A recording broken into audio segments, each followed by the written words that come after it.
Hi, I'm Michael Clay, Technical Sales Representative with Lincoln Electric. Today, we're going to be showing you how to program and edit a linear weld using the Cooper app.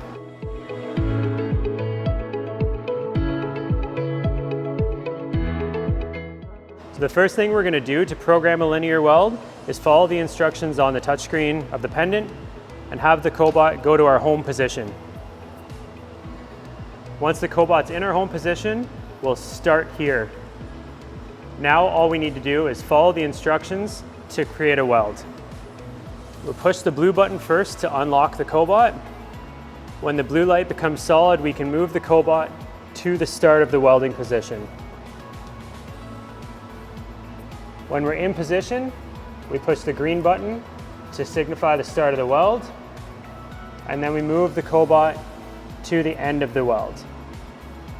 At the end of the weld position, we hold the green button in, the light turns blue again, and following the instructions on the screen, we'll move the Cobot out away from the weld and push the blue button to end.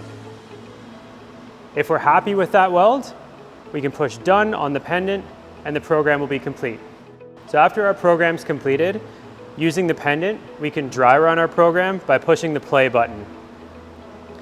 We've ensured that welding is blocked so we have no welding happening, and the Cobot will follow through the program we just created.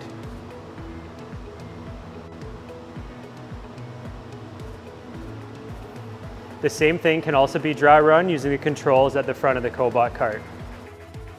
For more information on the Cooper app, please visit our website at lincolnelectric.com. Thanks for watching.